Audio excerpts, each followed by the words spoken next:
course, again, as soon as I press record, jets are flying overhead and everybody comes out of quarantine to drive by my house. It seems like, yeah, I just can't. This apartment, I've just accepted that this apartment is incredibly noisy and there's just no way around that. As an audio engineer, it just makes me cringe, but you guys don't seem to mind at all, so I'm just gonna roll with it. But I feel like every time I do a video, I'm gonna mention or call out whenever the audio isn't perfect. This is me just being a perfectionist, and something I need to get over. But yeah, I would ideally, I love living in the city, but ideally I would live in a place or like have like a bunker or something, or like a soundproof room, anechoic chamber or something, where I film these videos for you to ensure that the audio quality is perfect. But until then, we just have to make do with what we have. Hi, how are you? I hope you had another good week. I'm assuming that you had a good week, but I hope you had a good week. Yeah, here we are again, still in quarantine. And I don't think much has changed since last week as far as where we're at. Still hunkering down and hunker downers. If you guys don't follow Leslie Jordan on Instagram, please do it. He is hilarious. I've been watching his Instagram posts, and he's just one of the most entertaining human beings on the planet, I think. And he does these videos, just like daily updates of his life in quarantine, and he calls his fans his hunker downers. So that just reminded me of that. But yeah, here we are, still living this way. I don't know what to tell you. I don't have any answers. This is, it's a challenge, isn't it? Yeah, this isn't easy. It would be much harder if only a small percentage of us were in this situation, but the fact that we're all in this together somehow makes it better, I think. Because we don't see people, it's not like we look outside of our window and see a bunch of people, well, hopefully not, but see a bunch of people gathering, having fun, having parties, and we can't go because, I don't know. But yeah, not much has changed on my end. Hopefully nothing terrible has happened on your end. This week, or I guess last week, it really flew by. I think in my last video I mentioned that I was bound and determined to exercise every day that week. It did not happen.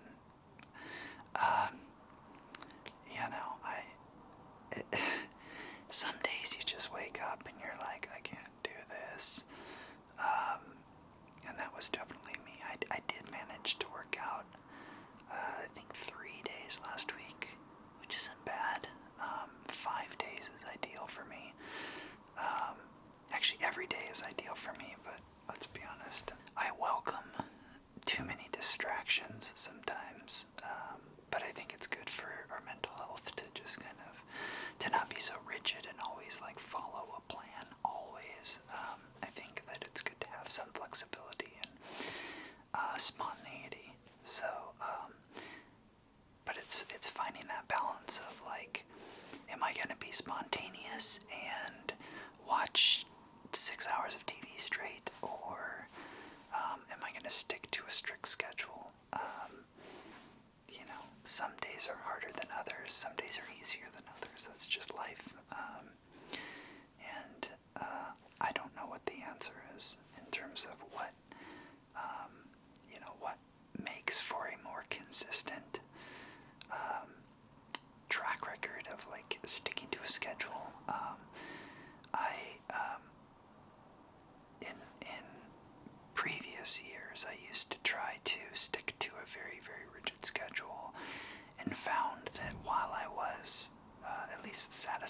like I was making progress, I'll say, in terms of becoming more like disciplined and doing the self-care work, because a lot of it was around self-care and kind of becoming more of the person that I wanted to be. This happened probably like 4 or 5 years ago, where I had this huge shift in I changed jobs and started working from home, which gave me more time because I wasn't commuting, and I took that as an opportunity to reinvent myself. And it was really great because it was like I just had a clean slate, and I was like, oh, I want to read more, I want to exercise more, I want to have a better social life, or have a bigger circle of friends, and meet new people and network more. And I wanted to do more woodworking and brewing more beer, and just kind of becoming take everything up a notch. So I started reading more, and I started doing more yoga and exercising and reinventing myself. But in that process, I realized that the pendulum swung way too far to the other side, and I found myself having zero time for any spontaneity and any flexibility. And I was I filled up my entire schedule for for pretty much the entire day, every single day. Almost, I think Sundays I was a little bit more lenient, but I found that I was miserable because I was trying to keep this massive schedule of doing for 12 hours a day. I had my day planned out, and I went from nothing to doing that, and realized that that was way too ambitious. And so I ended up finding a happy medium. But now with quarantine, I think that I've just allowed myself to get a little lazy when it comes to that schedule. So I'm trying to make sure that I stay on top of it as much as I can. Wow, that was really long-winded. I'm sorry. Anyways, yeah, so I'm trying to, what else? I'm trying to figure out a way that I can film these videos more often for you. These pants, I wore these pants specifically because they're extra loud. And I figured they'd make for good background noise. Some of you mentioned that you don't mind the background noise, so I thought I'd just, that was my shoulder, that I'd add to it a little bit, so more fabric sounds. Yeah, so work has been, I've had the opposite problem that many of you may be experiencing right now, which is my job has actually taken up a lot of my time, way more than usual, and that's a good thing. So my time to film and edit these has been very limited. I've taken on a few other projects that are pretty ambitious and very time consuming. So I mentioned that I'm doing a special video very, very far outside of what I normally do. And that project's going well. It's going to take a while, as much as I would love to just put it out there for you guys. And I do want to show it to you. Hopefully, I have no guarantees if I will actually release it, because this is, like I said, ambitious, and I've never done a video like this. So I don't even know if it's going to turn out that good. We'll see, I hope. But yeah. So I've got some projects that I can't share with you guys because they're personal, and then I've got a new woodworking piece that I'm working on that I started last week, and then a couple of other ASMR projects in the works. But again, my time is limited. These videos are fairly quick and easy for me to do. So I wanted to make sure that I continue to put out content for you guys, give you guys updates on what's going on, and kind of just say hello and what's up. But yeah, so I'm hoping maybe in the next couple of weeks that things will slow down a little bit. I don't know. And I'll have some more time to devote. Yeah, let's see, what else? Yeah, speaking of these videos, I was looking at analytics the other day. So if any of you, so for those of you that don't have a YouTube channel, YouTube Studio is kind of the back end platform that allows content creators like myself and other YouTubers manage their videos, and they have an analytics suite where you can look at the amount of time that people watch the videos, and like the number of subscribers that you get from a particular video, and the total number of minutes that are watched, and a bunch of other metrics like demographics of everybody that's watched, and basically it's just like age and location and male, female, a few other metrics that they give you. But I was really shocked to see that, and this is by no means like I'm not asking for anything. I just wanted to inform you guys. Like, I was very shocked. Like, some of my videos, like over half of the viewers drop off after like 40 seconds or something like that. Some of my videos, it's like at 23 seconds, like half of the people have clicked away. And I don't know if it's like they're not wanting to watch the rest of the video, or if they come back later and watch the remainder of it, or I have no idea what the scenario is. But I just thought that was really interesting. And I'm totally guilty of doing this, where I'll click in on someone's video and you get past the ad, or if there's no ad, I just watch like the first couple of seconds of it and realize like this isn't what I was looking for, or I don't have the time for it, so I'll come back to it later. So it's always fascinating just to see the different ways in which people react or interact with videos and websites in general. I've mentioned before that I've built a few websites, and for those of you that understand or know like website building and analytic tools, they have something called, some companies offer this, what's called heat mapping.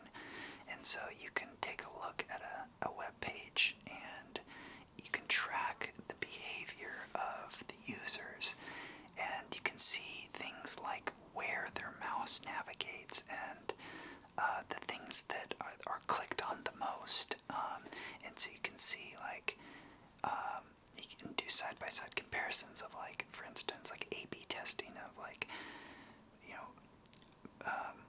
X percentage of people clicked on this image versus image A versus image B.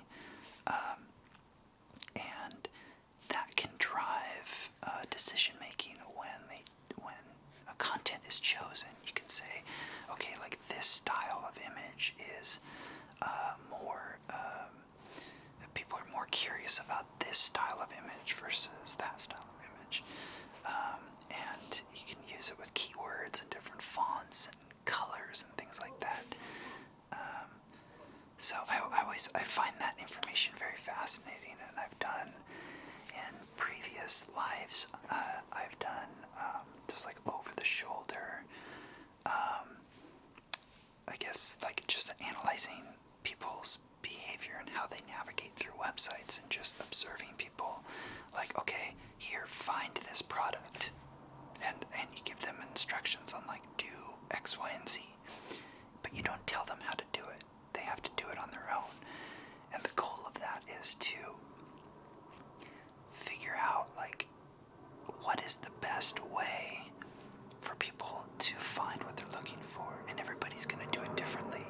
I'm a searcher, so, like, if I'm looking for something, I'm going to find a search option and just type in what I'm looking for. Other people don't do that. Some other people don't do that. Some people go through a category tree and they look at the different categories that are available. And I'm talking about an e-commerce website specifically, but other people go through a brand listing, and other people just navigate through promotional call to actions, things like that. Customer behavior and those analytics have always been fascinating to me, in just understanding the different ways that people find what they're looking for. The same is done at the retail level. I remember in college reading in psychology that there are companies that will they'll analyze people's shopping behaviors by watching them, like, walk into a store, and they analyze, like, what direction they head in. So, like, if you think about a grocery store, like some grocery stores, you walk in and you can go right, or you can go left, or you can go straight. And there are companies that will analyze this information based on the store and where the door is located and the options for them to begin navigating around the store. And they'll put display cases or signage or products. They strategically place these things so that they are more visible to more customers. That's actually a thing. That's a service that companies provide. But as a result, I mean, obviously, people wouldn't do it if it wasn't successful. So this is actually a thing to analyze shopping behavior. It's incredible. It's fascinating that happens. I don't know how I got on that tangent. Wow. Yeah, I have some kombucha here. This is homemade kombucha. Look at this color. I don't know if you can see. It's in a GT's bottle, but this is primarily, so I used some pineapple green tea and, what did I use? Oh, hibiscus for this one. And then I used a bunch of, I did rose petals as well. And then there was, like, some variety blend that I had that was kind of old and probably expired. But it was an herbal tea, and I just added this to the batch. But it's pretty good. It's still not carbonated yet, but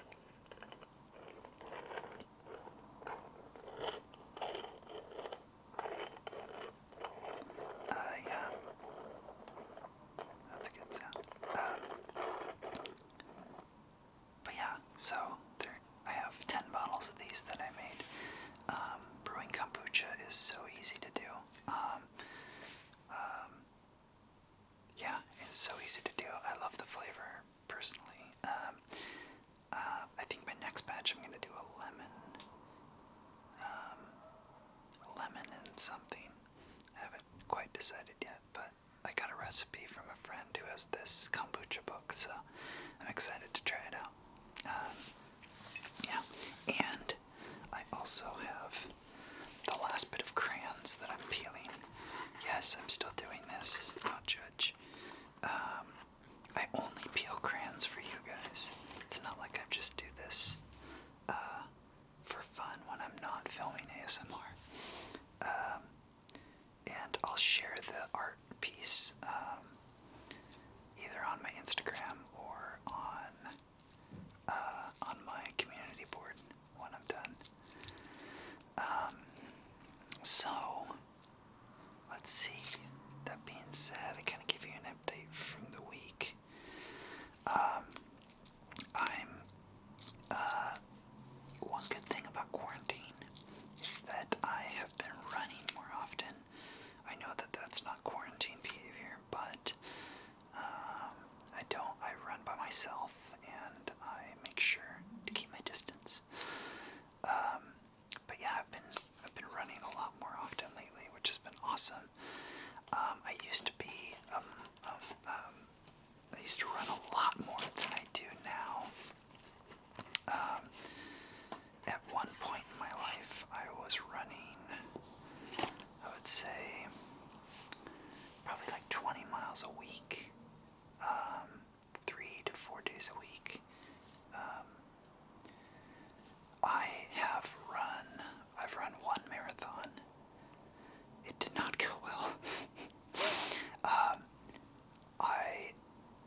they went great. I had no problems.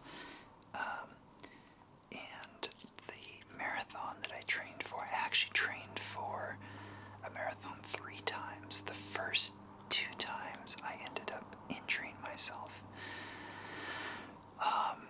I used to get really bad shin splints, and my knees would hurt a little bit.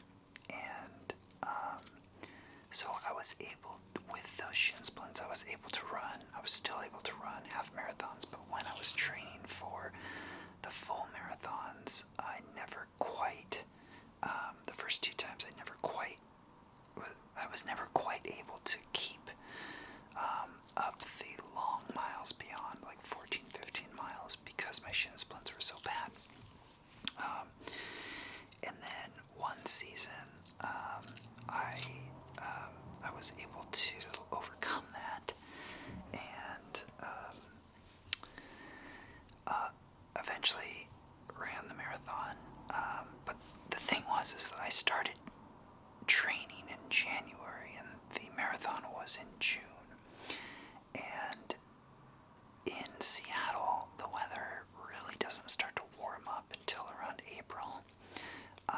And then once when we hit June, it really starts to accelerate and get much warmer because we're in, the start of summer.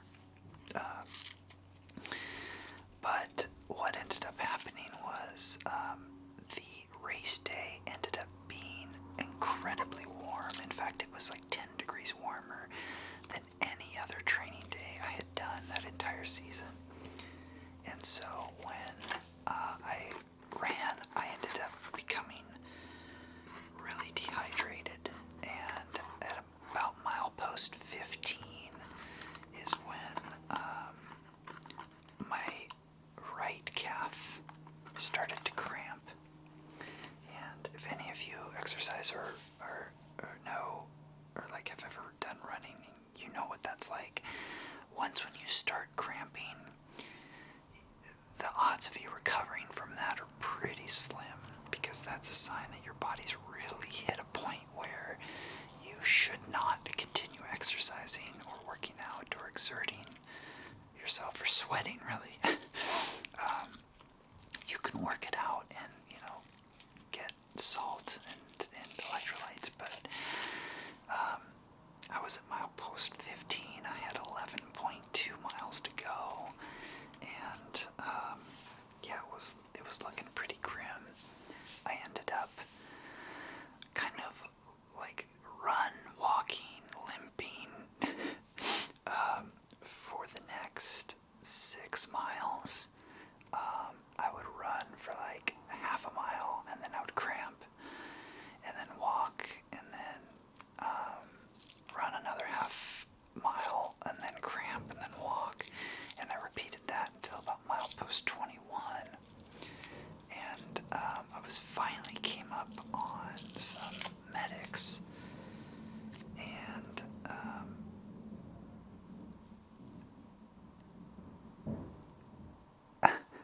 I finally came up on some medics, and I said, I'm cramping really bad. Do you have any salt or electrolytes? And I didn't have any, and they said, go to the next water station, and they didn't have any. And like an angel from heaven, one of my running partners from my group just magically appeared, and she was like, Brian, how are you doing? How's the run going? And I was like, it's going terrible. I've been cramping for the last 6 miles. I need some salt. And she just like whoosh, just like whips out a bag of salt capsules. And she's like, here, take 5 of these. And then she gave me 5 more. And she's like, take these 5 now, and then take 1 of these every single mile until the end of the race. And sure enough, that totally saved me. I was able to run the remainder of the route without any cramping. Of course, I had lost a ton of time, probably lost like an hour because of the cramping before, because I had stopped and I was stretching and just trying to salvage what I could, and it was not good. But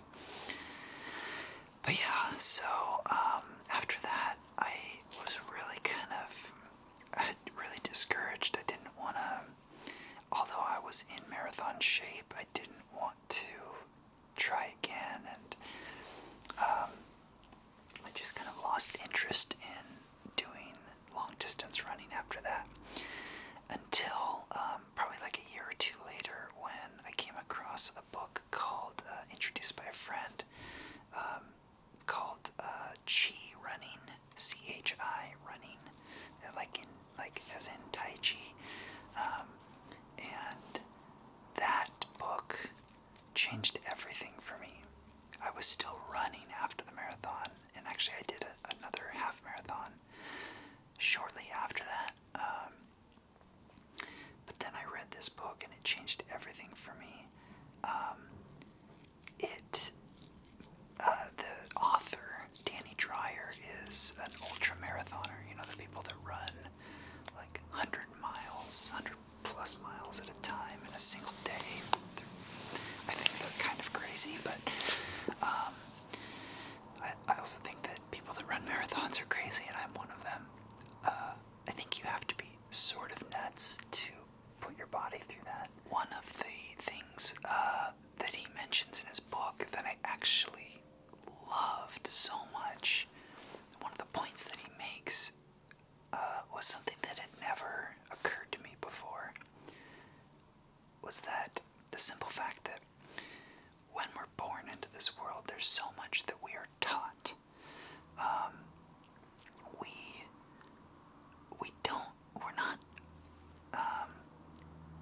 We're taught to read and write. We're taught to do things like balance a checkbook, or we learn skills on a new job, but we're taught those things, whether it's through a formal education or just on-the-job training. However, are we really taught how to walk?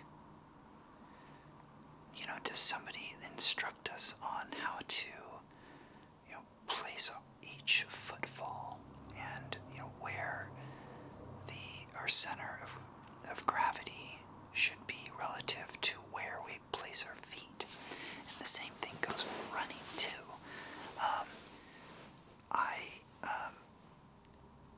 I think that, there are some people that, and this is similar to, I equate this with singing, is that, there are people that don't have any formal training in running or something like singing, but they just naturally pick up those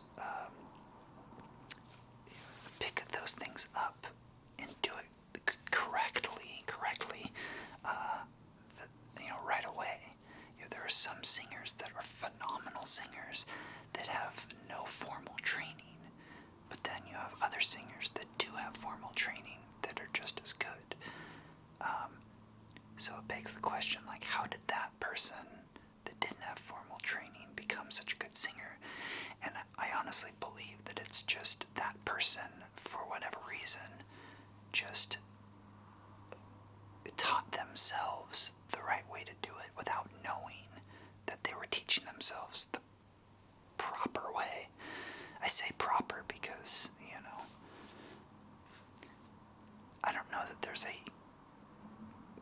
you can say definitively that there's a right or a wrong way to sing. Whether or not you have an appealing voice, I'm not sure that has everything to do with how you sing. I think maybe it contributes to that, but I wouldn't say that that's the end-all be-all. But anyways, so when it comes to running, I don't remember anyone teaching me how to run. It's just something that you pick up. When you're a little kid, you learn to walk, whether you're taught to walk. I don't remember anyone, although I was so young, I don't remember anyone teaching me how to walk. But once when I was up and walking, running just becomes next, right? But I don't think that my parents were ever like, oh no, you need to space your paces out a little bit further. I don't remember that ever happening. So that's the point he makes, is that nobody really teaches us how to run, and this is what that book does. And the things that he goes through, he talks about, your gait and your footfalls, and, how many steps per minute you're taking. What is the pace at which you are running? Not the speed, but how often you're planting your feet, and how long center of gravity is, how much you're bending your knee, things like that. I mean, it really, if you have no interest in this, I don't recommend the book. But if you are a runner, or you want to become a runner, but you have pain from running, this is the book for you. I went into reading that book with shin splints all the time. When I would run anything over like 4 or 5 miles, it was like guaranteed that I would have some form of shin splints, and my hip flexors would be a little bit inflamed. And after I read that book, I made a point to change the way that I ran. I changed my pace, I changed my gait, I changed my center of gravity. And it was a total game changer. Since I read that book and changed my gait, I haven't had not a single injury from running. I can run for a very long time, for long distances, without any pain whatsoever. One of the other things that I wanted to talk about, and actually, I can't remember if I've mentioned this before, maybe I have. See, this is the problem with these stream of consciousness videos, is that I'll film, and I really don't, I don't remember what I spoke about in other videos with great detail.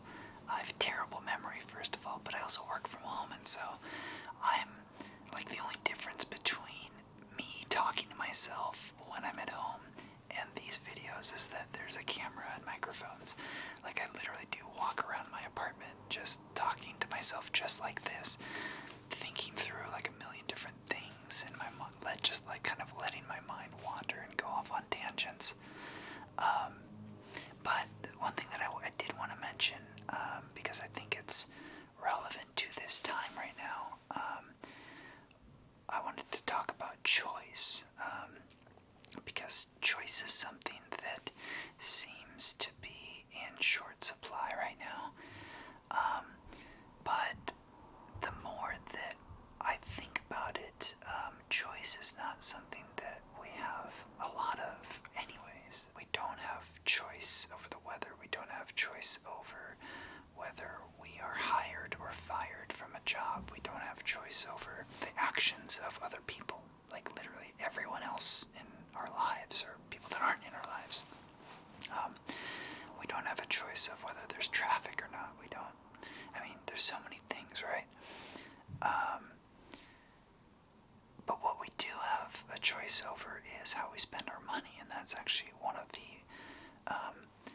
more powerful ways in which we can kind of shape the world around us outside of voting, which I hope all of you do.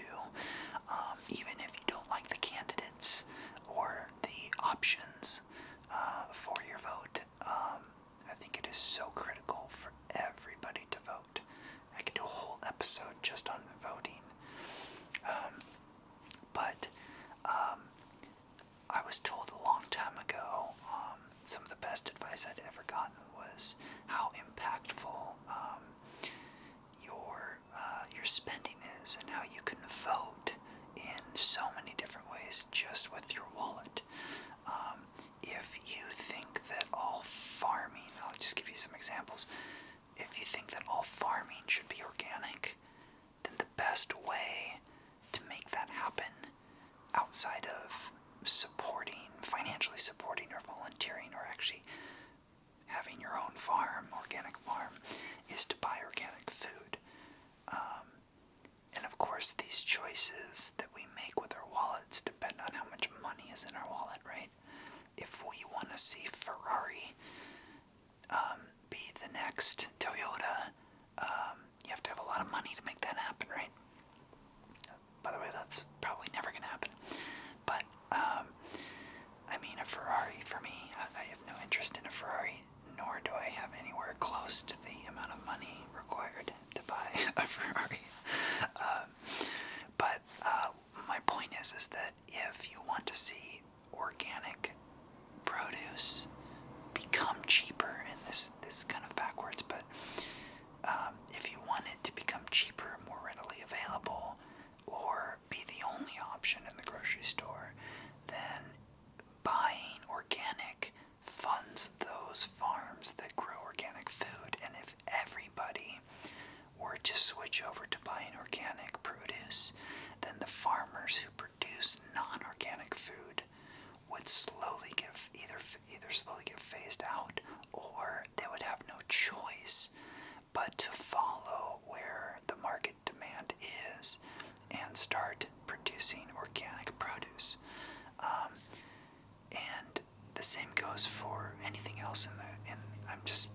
Soda grocery store is a great example because that is one of the many locations where we have like a tyranny of choice.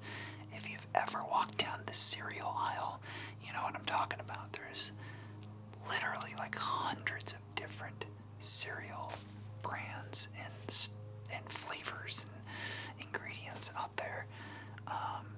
It's mind-boggling. Same thing with chips or soda. Oh my God, I was in the soda aisle a couple days ago, and I was kind of disgusted, but also marveling at the same time at the number of Coca-Cola options there are. There's Coca-Cola Classic, and then there's Diet Coke, and then there's, I think, Diet Caffeine-Free Coke, and then there's Coke Zero. I don't know the difference of any of these. I don't really drink soda, but and then there was, on top of that, then there's like Pepsi and all their options, and Coke had some flavors like vanilla and a few other flavors, and then they had I don't know, just other random stuff. But anyways, I was standing there and I'm like, Coke owns like half of this entire aisle, and it's all just Coke products. They have little tiny 7-ounce cans, and then they have like 1 liter bottles and 2 liter bottles, and packs of 8 and packs of 12 and packs of 20, and I'm like, this is so, man, there are so many choices here that if I wanted to buy something, it would take me a long time to decide. There's so many options, and that can be a bad thing, right? Like, if we're given 50 different healthcare options or plans for us to choose from, it can be so overwhelming that in some cases we just simply don't make a choice at all. And I think that there's a fine balance between not enough choice and too much choice, and then there's the in-between where it's just enough choice. But healthcare is a good example too, because if you work for a company that offers a health insurance plan, we are, I think that the amount of choice that we have is misrepresented, because we don't get to choose the healthcare or the insurance company that our employer chooses. So they choose Kaiser Permanente, or they choose Primera, or they choose whatever they might choose. That's not up to us. On top of that, those insurance companies offer a very wide range of plans for varying, varying income levels, and not income levels, but the type of service that they offer, like what the deductibles are, what the prescription plan looks like, what the dental and vision plan looks like, how much is covered, what the out-of-pocket expenses, all that stuff. And there's just varying options within all of those. And then the employer chooses several of their plans to offer to their employees. And so not only do we not get to choose the insurance company that our employer has chosen, we also don't see all of the options that that insurance company offers. And there's just simply not a choice that we're given. And so while it might seem like, oh, this is great, like this employer offers like 5 different plans, you don't know whether or not that insurance company offers a plan that might be better for you, but that your employer just simply hasn't chosen. There might be a better insurance company for you, tailored more towards your needs, but your employer has chosen some other company. So that's one example many that I could bring up about choice, but that's something to think about. And we're in this moment right now where it seems like we don't have a lot of choice, which can be, I think, both frustrating and make us feel kind of helpless. We are so used to, especially when it comes to freedoms and liberties that we're so used to always having, that they're just always there. Like, I don't remember ever as an adult being legally mandated to stay indoors and not visit my friends and family. It just seems such a weird thing, but I understand it and I'm adhering to it, and it's for the health and safety of everyone. But it kind of makes you realize and puts things into perspective over how much choice do we actually have. So I'm going to leave you with that parting thought. Think about ways in which you do have a choice and ways in which you don't have a choice. And I guess the goal here is to accept the things that we cannot change and in which we don't have a choice. It will save us a lot of grief and suffering if we just roll with the punches and accept things for what they are, rather than trying to fight them or to push back and wish for things to be different. All the time that we spend wishing for things to be different is time wasted focusing on those things in which we do have a choice. We can choose to spend time concerning ourselves with things that we don't have a choice over, or we can choose to focus our time and attention on things that we do have control over. That's my goal for the week. I hope that becomes your goal for the week, and we'll see how that goes. Before I go, I'm going to say this. I'm going to run or exercise more than 3 times this week, okay?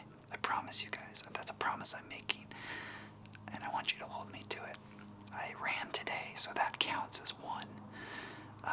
And it was actually a really good run today, so I don't know if you can tell from my mood, but I'm in a better mood than I normally am because I had such a good run. But yeah, I'm planning to run at least 2 more times this week, and then I think I might do yoga or lift some weights. I normally lift weights, but because my gym is closed, I've had to shift things around. I might pull my weights out. They're in storage, but we'll see. Yeah, so I hope all of you have a fantastic rest of your week. And yeah, I hope I'm able to find more time this week to work on some of those projects I've been talking about. I'm really excited. So, yeah, take care of yourselves.